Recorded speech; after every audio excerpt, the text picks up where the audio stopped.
আজকের গুরুত্বপূর্ণ আঞ্চলিক সংবাদে সবাইকে জানাই স্বাগতম। আজ 10 জুন মঙ্গলবার। আজকের সকালের বিশেষ বিশেষ খবর হলো, পূর্ত সড়কে বিশাল কুয়ো, দুর্ঘটনার আশঙ্কা। ধুবড়ীতে গবাংশ নিয়ে তীব্র উত্তেজনা, ভাঙচুর, 163 ধারা জারি।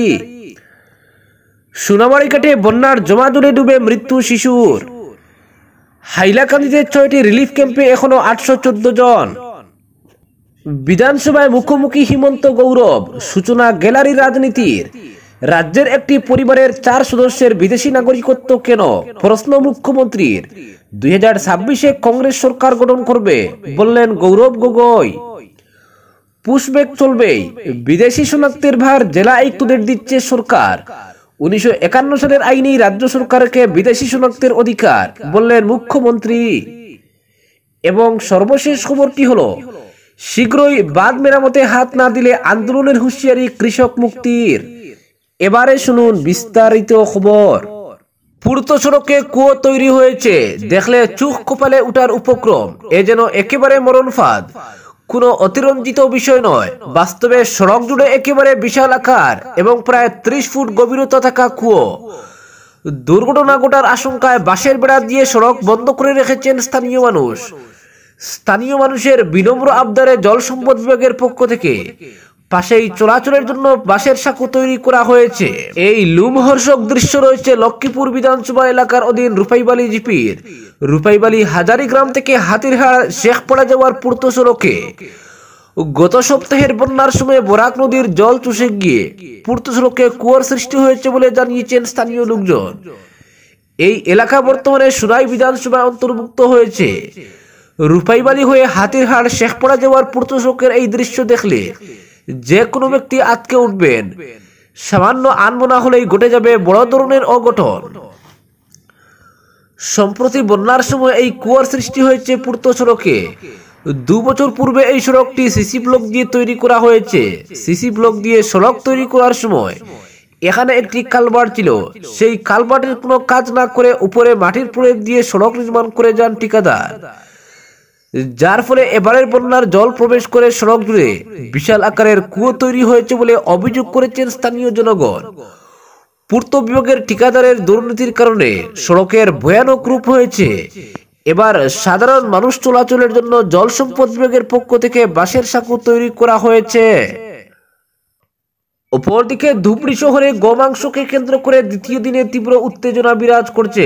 শান্তির পরিবেশ বিনষ্ট করার জন্য শহরে পুনরায় গরুর মাংস পুলিশ উদ্ধার করার ঘটনায় চাঞ্চল্য সৃষ্টি হয়।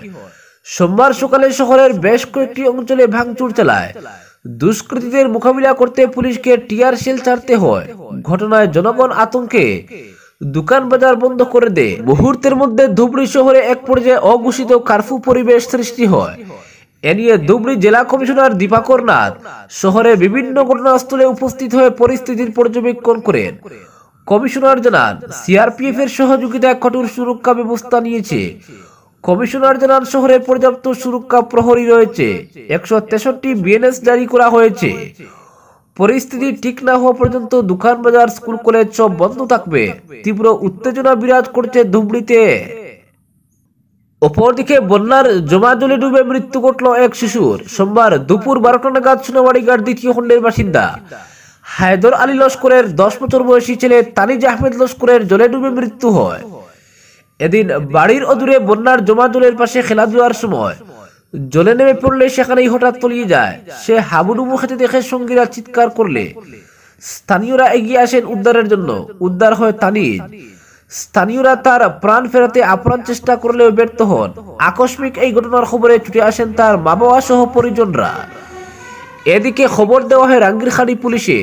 ঘটনাস্থলে পৌঁছে রাঙ্গিরখাড়ি পুলিশ ম্যাজিস্ট্রেটের প্রাথমিক তদন্ত শেষে মৃতদেহ ময়নাতদন্তের জন্য শিলচর মেডিকেল কলেজ হাসপাতালের মর্গে পাঠিয়ে দেয়। জানা গিয়েছে আজ সকালে তার মৃতদেহ ময়নাতদন্তের পর পরিবারকে সমঝে দেবে পুলিশ। অপরদিকে হাইলাকান্দি জেলার 55টি রাজস্ব গ্রামে এখনো 33,838 জন লোক জলমগ্ন রয়েছেন। জেলার 6টি রিলিফ ক্যাম্পে এখনো 841 জন শরণার্থী আশ্রিত রয়েছেন। সোমবার প্রশাসন থেকে 60 কুইন্টাল 92 কেজি পশু খাদ্য রিলিফ হিসেবে বন্টন করা হয়েছে। অপরদিকে বিধানসভায় মুখোমুখি হিমন্ত গৌরব, সূচনা গ্যালারি রাজনীতির।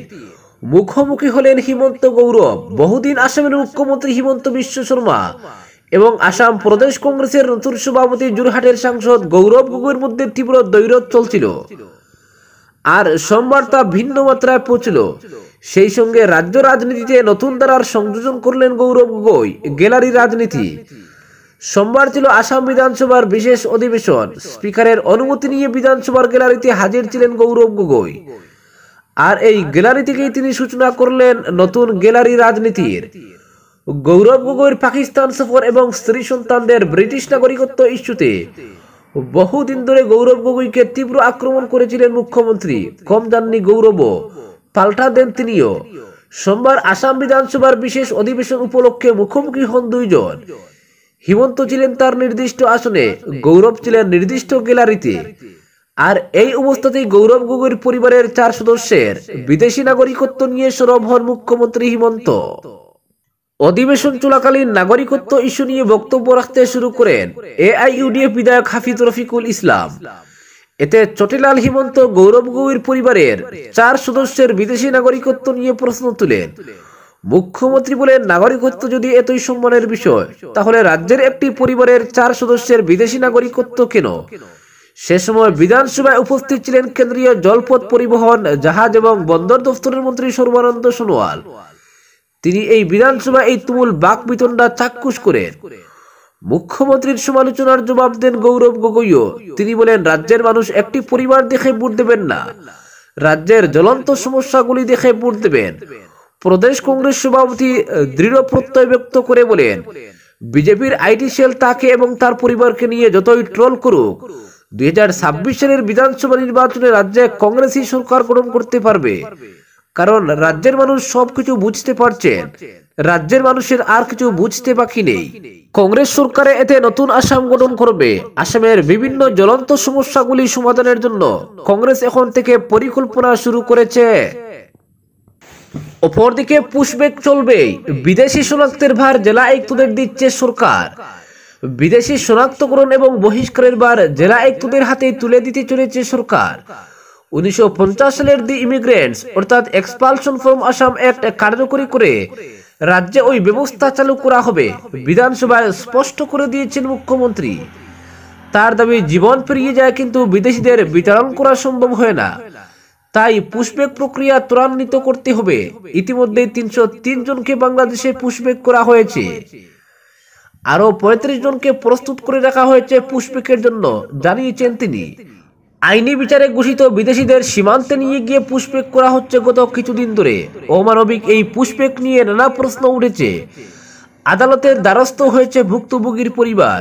সোমবার সংখ্যালঘু বিরোধী বিধায়করা বিষয়টি তুলেন বিধানসভায়। নুরুল হুদা, আশরাফুল হোসেন, রফিকুল ইসলামদের অভিযোগ, শিক্ষক পর্যন্ত পুশব্যাক করা হয়েছে বাংলাদেশে। জামিনে থাকা লোকও ছাড় পাননি। মা বাবা, ভাই বোন ভারতীয়। মাজাখান থেকে পরিবারের একজনকে ঠেলে দেওয়া হয়েছে বাংলাদেশে, কিন্তু দৃঢ়তার সঙ্গে পুশব্যাক চালিয়ে যাওয়ার অঙ্গীকার করেছেন মুখ্যমন্ত্রী। একই সঙ্গে বিদেশি ট্রাইব্যুনালের ঝামেলা এড়িয়ে বিদেশি শনাক্তের ভার জেলা আয়ুক্তদের হাতে তুলে দেওয়ার পথেও এগোচ্ছেন তিনি।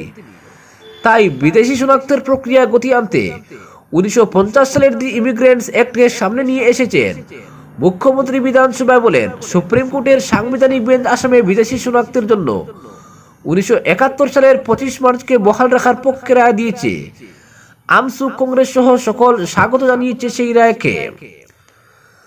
কিন্তু সুপ্রিম কোর্টের সেই রায়েই আসামে 1950 সালের দি ইমিগ্রেন্টস অ্যাক্ট কার্যকরী করার কথা বলা হয়েছে দাবি মুখ্যমন্ত্রীর। তিনি বলেন, এই আইন অনুযায়ী বিদেশি বলে প্রাথমিকভাবে প্রমাণিত হলে জেলা আয়ুক্তরাই বহিষ্কারের নির্দেশ দিতে পারেন। আইনে জেলা আয়ুক্তদের এই অধিকার দেওয়া হয়েছে। ফলে রাজ্য সরকারের হাতেই এখন রয়েছে বিদেশি বহিষ্কারের ক্ষমতা। পুশব্যাক নিয়ে বিরোধীরা আপত্তি করলেও মুখ্যমন্ত্রীর দাবি, এত বিদেশি শনাক্ত করেও বহিষ্কার করতে পারেনি আমরা। জীবন পেরিয়ে যায় কিন্তু বিদেশি বহিষ্কার করা সম্ভব হয় না। অপরদিকে শীঘ্রই বাঁধ মেরামতে হাত না দিলে আন্দোলনের হুঁশিয়ারি কৃষক মুক্তির। নদীর জলস্তর অনেকটাই নিচে নেমে গেছে। বন্যার সার্বিক পরিস্থিতিও অনেকটা উন্নতি হয়েছে। যদিও লঙ্গাই নদীর একাধিক জায়গায় ভেঙে যাওয়া বাঁধ সংস্কারে কোনো হেলদোল পরিলক্ষিত হচ্ছে না। এ নিয়ে জেলা জল সম্পদ বিভাগের উদাসীনতার বিরুদ্ধে খুব বাড়ছে, বিশেষ করে জেলার কৃষকদের মধ্যে। কারণ আষাঢ় মাসের মাঝামাঝিতে ক্ষেতের জমিতে হালি চেরার উপরের উপযুক্ত সময়, তা থেকে দেরি হলে কিন্তু কৃষিক্ষেতের বাজবে 12টা। তাই বিভাগীয় মন্ত্রী পীযূষ হাজারিকা গত বছর লঙ্গাই নদীতে ভেঙ্গে যাওয়া বাঁধগুলির সংস্কারের প্রতিশ্রুতি দিলেও গান্দাইমুখ ও বরিবন্দের সংস্কারের কাজ না হওয়ায় বেজায় ক্ষুব্ধ জেলার ভুক্তভোগী মানুষ। তারা ফের বন্যাতঙ্কে ভুগছেন। কদিন ধরে নদীর জলস্তর ক্রমশ নিচে নামলেও বাঁধ মেরামত না হওয়ায় বিভাগীয় কর্তৃপক্ষের উদাসীনতার বিরুদ্ধে প্রতিবাদে গর্জে উঠেছে বিভিন্ন দল সংগঠন। আগামী এক সপ্তাহের মধ্যে নদীর ভাঙ্গা বাঁধগুলির সংস্কার না হলে নড়বড়ে প্রশাসন যন্ত্রের বিরুদ্ধে জেলাব্যাপী আন্দোলনের হুমকি দিয়েছেন কৃষক মুক্তি সংগ্রাম সমিতি ও জেলা যুব কংগ্রেস। সোমবার কৃষক মুক্তি সংগ্রাম কমিটির জেলা সভাপতি ফজলে আলম সিদ্দিকী সহ যুব কংগ্রেসের এক প্রতিনিধি দল দক্ষিণ করিমগঞ্জের মইনা জিপির দুর্লভপুর, গান্দাই ব্রাহ্মণ শাসন জিপির গান্দাইমুখ ও বাহাদুরপুর জিপির বরিবন্দে লঙ্গাই নদীর ভেঙ্গে যাওয়া বাঁধ পরিদর্শন করেন। সঙ্গে বিকল স্লুজ গেটের বাস্তব চিত্র খতিয়ে দেখেন তারা। বর্তমানে নদীর জল অনেকটা নিচে নামলেও বাঁধ মেরামতের কাজে হাত না দেওয়ায় জেলা জল সম্পদ বিভাগের নিষ্ক্রিয়তা নিয়ে কুবে ফেটে পড়েন তারা। তাদের অভিযোগ, গত বছর রাজ্যের জল সম্পদ মন্ত্রী পীযূষ হাজারিকা গান্দাইমুখে ভেঙ্গে যাওয়া লঙ্গাই নদী বাঁধ পরিদর্শন করে 3 মাসের মধ্যেই সংস্কারের প্রতিশ্রুতি দিলেও বাস্তবিক করতে কাজের কাজ কিছুই হয়নি। 1 বছর পর রহস্যজনক কারণে গান্দাইমুখ ও ভরিবন্দ দুটি জায়গায় বাঁধ মেরামতের কাজে হাত দেননি বিভাগীয় কর্তৃপক্ষ। এ বিষয়ে তারা গভীর ক্ষোভ প্রকাশ করে বলেন, লঙ্গাই নদীর একাধিক জায়গায় বাঁধ ভেঙে যাওয়ার ফলে ভয়াবহ বন্যা দেখা দিয়েছে। জেলার কয়েক লক্ষ মানুষ বন্যার কবলে পড়ে সর্বশান্ত হয়েছে। সম্প্রতি বিধ্বংসী বন্যায় সবজি ক্ষেতের ফসল বিনষ্ট করেছে। অসংখ্য পুকুর, ফিশারি, রাস্তাঘাট, শিক্ষা প্রতিষ্ঠান, ধর্মীয় প্রতিষ্ঠান, বসতবাড়ির ক্ষতি সাধিত হয়েছে। অনেক গৃহপালিত পশু মারা গিয়েছে। হাজার হাজার বান পীড়িত মানুষ বাড়িঘর ছেড়ে নিরাপদ স্থানে আশ্রয় নিয়ে কোনো ক্রমে প্রাণ বাঁচিয়েছেন। বলতে গেলে এক মহা বিপর্যয়ের মুখে দাঁড়িয়েছেন জেলার মানুষ। এত সব ক্ষয়ক্ষতির দায়ভার সরাসরি জল সম্পদ বিভাগের কাঁধে তুলে ধরেন কৃষক মুক্তি সংগ্রাম সমিতির জেলা সভাপতি ফজলে আলম সিদ্দিকী ও জেলা যুব কংগ্রেসের কর্মকর্তা সহ একাংশ ভুক্তভোগী জনতা। আজকের বিশেষ সংবাদ এখানেই সমাপ্ত।